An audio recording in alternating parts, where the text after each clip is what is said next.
Good evening, you're watching Estuary TV News. Coming up, Arachnophiles, we clear away the cobwebs for the Spider-Man of Hull, and heavy metal, we visit the steelmakers who define Scunthorpe. And I'll be talking to Liam Robinson of the Mini Morris Men about their new CD. Welcome to Estuary TV News. I'm Hugh Richards. First of all, it's over to Richard Morris for the news headlines.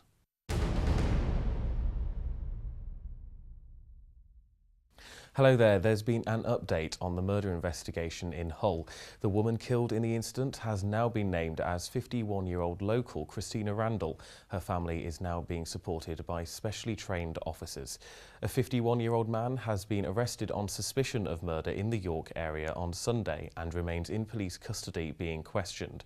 Early yesterday, magistrates granted further detention for questions. Other inquiries are ongoing to establish the circumstances of the incident.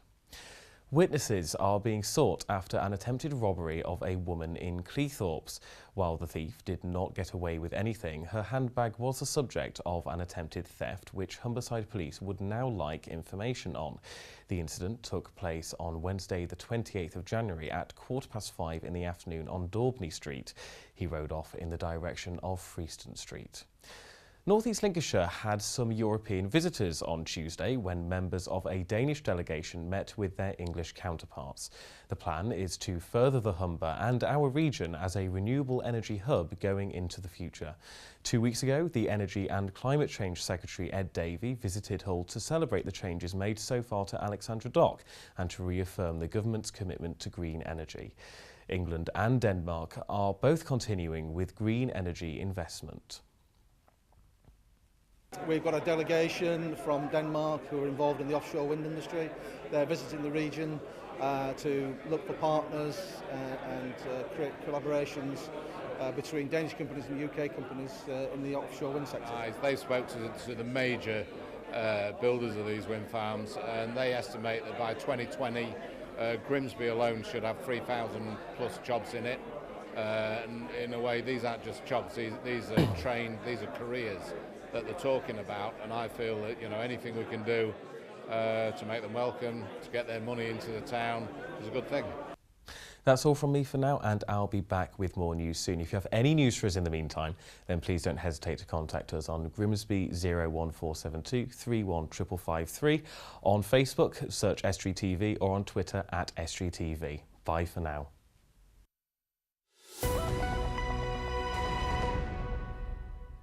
3 marathons, 3 10K races and a 250K bike ride in less than 6 months. It's a challenge worthy of a superhero, but unlike Peter Parker, the Hull Spider-Man will have to make do with the stamina and agility of an average human being when he takes on this superhuman challenge. And it's all to raise awareness of mental health issues, a subject very close to John Hutchinson's heart. James Dunn spoke to Hull's friendly neighbourhood Spider-Man. John knew that mixing physical feats with a flashy costume would raise a stir. But as we know from the movies, it's the story of the man behind the mask that makes his journey so fascinating.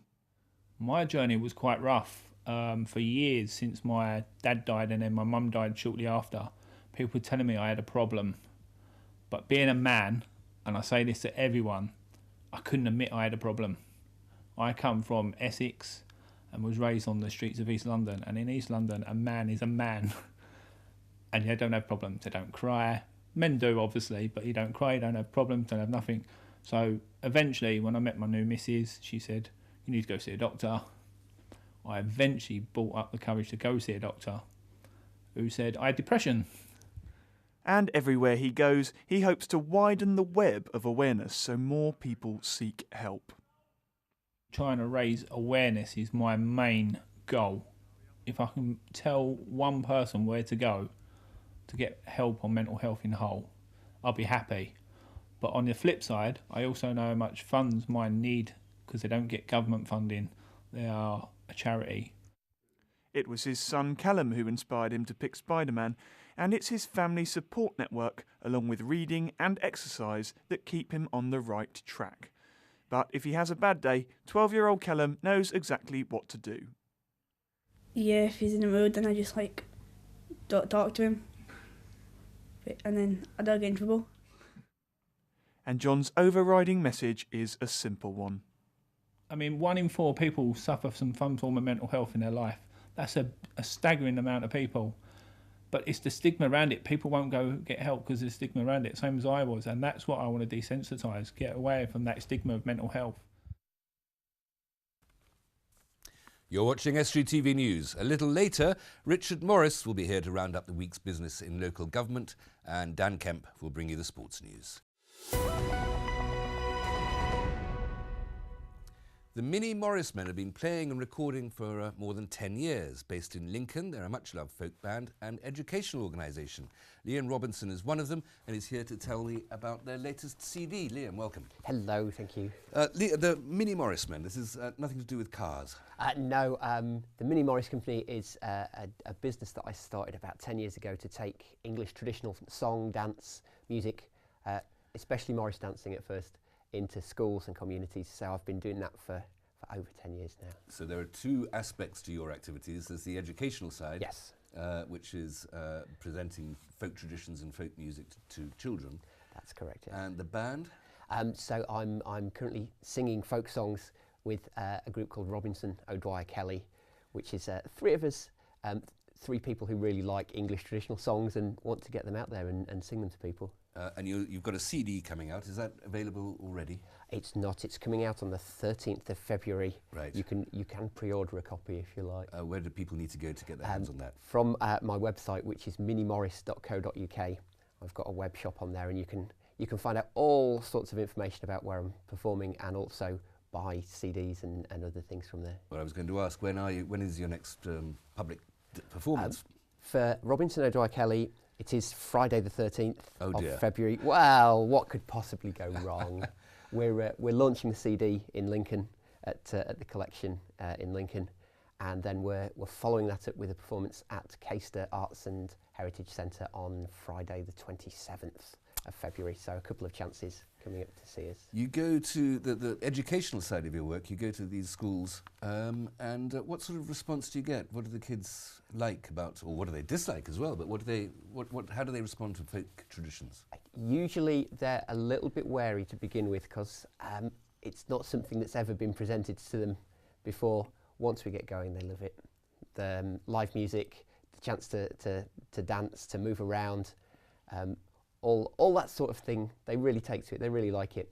A lot of things to do with folk music and folk song is the people's preconceptions about it, the way it's presented to them. Well, what are those preconceptions? You better warn us what we should avoid. Well, I wouldn't avoid anything. Go out there and dive headlong into any folk traditions. But people kind of see it as a hangover from the 60s, 70s folk movement of people in nicely knitted cardigans. A lot of beards and pipe smoking. Yeah, that sort of thing, which I guess that's part of it, and there's nothing wrong with growing a beard, if only I could.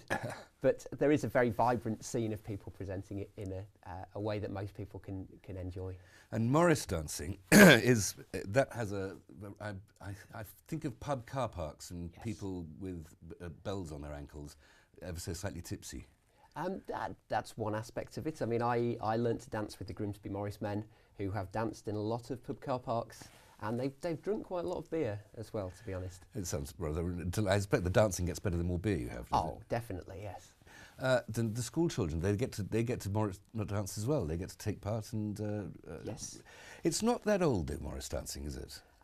The origins of Morris dancing are veiled in the mysteries of time. The earliest mention of Morris dancing is around the 1550s. And is it true that the name Morris, it's not named after a person, it's from Morocco, it's a Moorish dancing? Well, there are lots of theories as to why it's called Morris dancing. One of the theories is that it's Moorish dancing, or related to the Maresque, which is related to that. To be quite honest, nobody actually knows. Because it was something done by working people who didn't write down very much, there's very little written evidence. The folk tradition in England, I mean, all folk traditions are historical and literary traditions, aren't they? And as you say, only recently written down, perhaps, only recently recorded and thus solidified. Yes. But some of the folk songs that you perform and that you sing, their origins go right back to, into the Middle Ages? Yeah, some of the story ballads, the folk songs, especially some of the ones we've recorded on this new CD, go way back into medieval storytelling traditions. And so it's bardic in a way, It is, isn't yes. it? It's the continuation of the storytelling tradition. And in the modern age, we love a good story. We like to go to a film or watch a drama on TV. This is the same version, people's fascination with a dramatic story but told in song. And a lot of them, I mean, what are some of these stories? There's a supernatural theme very often, isn't there? There's quite often a supernatural theme. They're quite often quite grisly. So one of the songs that we've recorded called Edwin in the Lowlands is about a sailor who gets murdered by his girlfriend's parents. I mean, it's quite heavy, but it's the sort of thing you'd see on a Channel 4 drama or something like that. So. Well, it's quite grisly, and there's also the great tradition of romance. Yes. What are the great romantic folk songs that the English will remember? Oh, one of the first folk songs to be collected by a kind of classical folk song collector, The Seeds of Love, is a great kind of love song. Locally, the song Brig Fair, which was collected and reworked into a classical piece, it's a beautiful love song. Just give me the opening lyrics to that. It was on the 5th of August, the weather bright and fine, and to Brig Fair I did repair, for love I was inclined. Oh, it's very poetic, isn't it? And how does it end happily for him? It does. That's thankfully not all of the songs end badly. That's a happy one. Some of this work is very old, very ancient, but the folk tradition is still living and vibrant, isn't it? Are people still writing more songs? Yeah, there's lots of people out there writing new songs which continue that traditional element. In Grimsby particularly, where I learnt a lot of my music, there's some wonderful songwriters who've written about the fishing industry, over in Hull as well, similarly. So there's lots of people writing new work which is continuing to add to the folk. And what makes it folk rather than some other tradition? I mean, if you set these lyrics to a blues rhythm, I mean, would you be disapproving of that? I wouldn't be disapproving of it. One of the things I like is that weird feeling of folk music that you can't quite put your finger on, but it's a feeling of authenticity. It relates. You can feel it's happened round here. It has a relationship to it. So if you were creating new music, I mean, you could go cross-genre, can't you? I mean, yes. In some ways, if you could say, for instance, in the American tradition, that bluegrass music, or the blues, or then jazz, almost, are all descendants of a folk tradition. They certainly are, and that folk tradition was carried to the United States by people from England, Ireland, Scotland, mixed with the music of Africa. So a lot of modern music that we find, you'll find its roots in the British Isles folk traditions. And just remind me, that web address to get your CD? So it's minimorris.co.uk.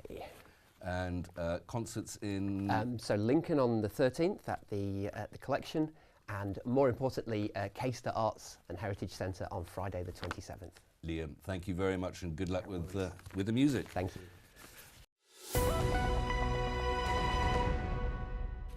The steel industry has been vital to the UK since the Industrial Revolution, but it's been struggling in recent years with falling trade, recession and instability in the metal markets and the closure of steelworks due to falling exports. But now, a campaign group sees hope for optimism, as Dave Nunn found out. Steel was an important part of the UK Industrial Revolution and has been at the centre of manufacturing ever since, and is still at the centre of towns such as Scunthorpe. Now a group is trying to protect an industry vital to places such as Scunthorpe. Well, the Stand Up for Steel campaign is a community-led campaign. We started off in Parliament and we got it accepted there. We're now bringing it back to local level to involve the communities, the steel communities all around the country. Stand Up for Steel's main aim is to protect jobs. 30,000 people are directly employed and between 60,000 and 90,000 are indirectly employed in the steel industry, 3,000 of those in Scunthorpe. However, steel struggled in the last year with just 0.2% growth in the steel sector, which is still 19% below pre-recession levels. The campaign says local steel, coupled with industries like the renewable sector, could improve the situation. Well, it's procurement. That's one of our aims of the Stand Up for Steel campaign. What we're asking for is that other countries, when they want something out of steel, they buy it from their own country. We don't seem to do that. There is laws in Europe that allows communities that are struggling to actually use local steel. I mean, we built the new Forth Bridge in Scotland and the Scottish Parliament decided to buy the steel for that, even though we have a steel plant 14 mile away. They bought the steel for that from Eastern Europe. Despite backing for MPs and steel companies, Stand Up for Steel say their campaign isn't political, but aimed at saving communities around the country that depend on the steelmaking industries as a lifeline. We're not actually standing up against, we just want a steel industry going forward. I mean, we have campaigns about the taking over alongs and the selling alongs, but it's not political, this is nothing to do with that. This is just a Stand Up for Steel campaign to make people aware of what could be lost with a foundation industry like the steel industry disappearing from the UK. The campaign has quickly gained national recognition, and the organisers hope it can aid the revival of a lagging core British industry. Richard joins me now in the studio to tell us what's happening in local councils. Richard. Hello, Hugh. What's going on? Well, first of all, we've got North East Lincolnshire Council. They're going to have a planning meeting on this coming Wednesday, not today. And there's going to be all kinds of applications, as per usually happens in these kinds of things. But there's one that stands out on there, and that's the planned changes to Cleethorpes Pier. Now, Cleethorpes Pier, as we all know, has been undergoing a major refurbishment. And last week, I actually caught up with Simon Huxford, who's now the new managing director of the pier, and this is what he had to say. Well, it's progressing. We've basically got rid of all the walls that were inside, and we're hopeful to start the work to refit and get the pier back to where we want it to be as a top venue for conferences, exhibitions, as well as variety and family entertainment. Get that going very soon. And so you're still on schedule, everything's looking okay? Watch this space. I'm going to be very coy. No, we'll be on schedule. Well, it looks like a big future there. It's always been a great entertainment venue. He's very positive about it, although obviously the background looks a little bit... There's a lack of walls there. There's certainly a certain amount of work to be done, but why is the council getting involved in this? Well, obviously, you know, there's a major change there for what it was going to be, which obviously previously was a nightclub, and now it's going to be a conference venue centre. There's all these planning applications that have to be approved for the kinds of changes that he's making to it. So, obviously, the recommendation is that they're going to approve it, but with some conditions. We don't quite know what those conditions are yet, but it looks like basically what Mr Huxford wants to do with the pier should be approved. Okay, excellent. Next we've got the UK Youth Parliament elections are happening across North East Lincolnshire. This is from local government to youth parliament, really. I actually have friends in the UK Youth Parliament. They all say it's absolutely fantastic. It's for 11 to 18-year-olds to vote, and on Saturday the 7th of February from 10 a.m. to 3 p.m, if your school isn't allowing you to vote this week, you can actually go ahead and vote for who you want to represent you in the Youth Parliament. So if your school isn't allowing you, this is your opportunity for democratic rebellion. Yeah, exactly. And it is a worthwhile thing. I think it's received a lot of bad press in the past for just being a kind of say-so, but they do genuinely advise the government on what kinds of things affect young people. Well, it gets people involved in interest in politics, which are obviously close to my heart as well. And I think at least once a year, those people who are elected to the Youth Parliament get to go and sit and debate in the chamber of the House of Commons. I believe it's about twice a year they're allowed to go and talk about the issues that are affecting them, and they have, you know, the government and the opposition. It's all really quite interesting to watch. Do you think we have any future Prime Ministers? Oh, definitely. Have you seen some of them debating? I know, they're very impressive. Terrifying, actually. Just finally, have we got time for another one? There's an extraordinary meeting to discuss the future of Pier Field in Skegness, which is not, as you thought, a place for lords and ladies. Right. The pier's in Skegness Pier. It's going to happen on, it's tomorrow evening at 7:30 on Thursday. The field could be sold off to become a Premier Inn hotel under KFC, but obviously campaigners want to keep it under public control as a public area. Right. As a field. And the council owns it, does it? Yeah, the council currently owns it, and obviously they have the licence as to whether or not they want to sell it on for development or whether or not they want to keep it currently. So a little touch of controversy in Skegness then, if... A big touch of controversy. Public members are being encouraged to go along and ask questions, so it must be pretty controversial here. Richard, thank you very much. Time now for another examination of local vocabulary. We ask for definitions of the word fizzog.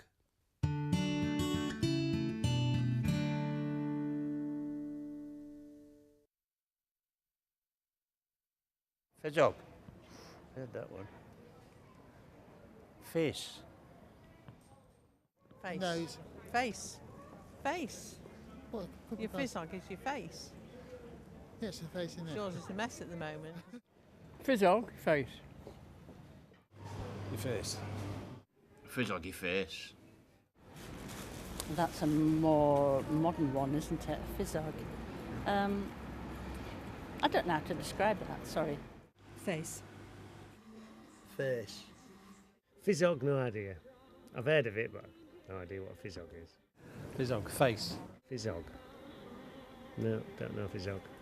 Let's have a think. No, I don't really know. Fizzog? No idea. I'm doing really good, I am. Not a clue. Face.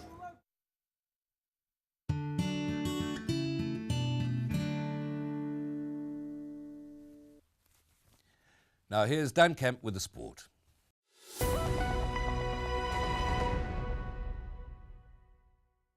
Scunthorpe United's on-loan striker Tom Hopper has been nominated for League One Player of the Month for January. The player on loan from Leicester City scored 4 goals in 4 games over the month for the Iron and is joined on a 4-man shortlist by Doncaster's Andy Butler, Colchester's Tom Eastman and MK Dons' Dele Alli. Former Grimsby Town defender Aswad Thomas has signed for Woking on a deal until the end of the season. The 25-year-old defender has left the Mariners by mutual consent and rejoins his former club. Hull City's relegation rivals Queen's Park Rangers are now managerless. Harry Redknapp has resigned from the London club, sitting 19th in the Premier League, level on points with the Tigers and 1 point from safety. North Ferriby United's fixture against Oxford City last night was postponed, but we now know the Villagers will take on the FA Trophy quarter-finalists Ebbsfleet, who defeated Braintree 2-0 last night and will now take on a trip to the Eon Visual Media Stadium with a 3 o'clock kick-off on Saturday. In Rugby League, Hull FC are now moved one step closer to a new training ground next week. Having previously been training at Chantlands Avenue at the home of Hull and YPI Cricket Club and Hull RUFC, they'll now relocate to County Road, the former home of Hull City's Centre of Excellence. Hull KR assistant coach Willie Perching has said he wants fans to pack out the East Stand for Sunday's game and League One opener. Rovers host the Leeds Rhinos in the first game of the season and over 11,000 fans have already bought tickets for the game, which kicks off at 3 p.m. And finally, Hull's Olympic gold medalist Luke Campbell has announced he won't be fighting on his March the 7th bill. And that's all for the sport.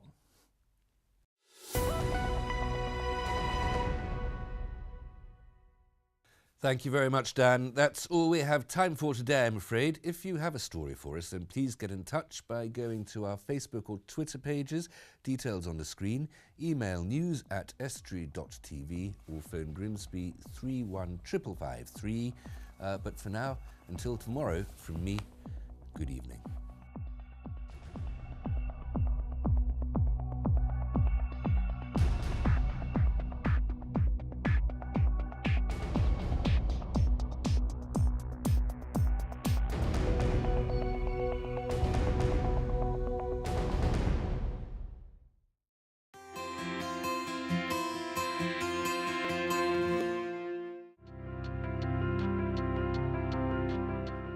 Hello and welcome to Estuary TV's weather. It's remaining cold and rather cloudy on Thursday with rain, sleet and snow showers. These more likely in the west later with snow being restricted to hills. Lighter winds than of late with maximum temperatures of 5 degrees. It's remaining cold on Friday, rather cloudy with dry periods and a few showers.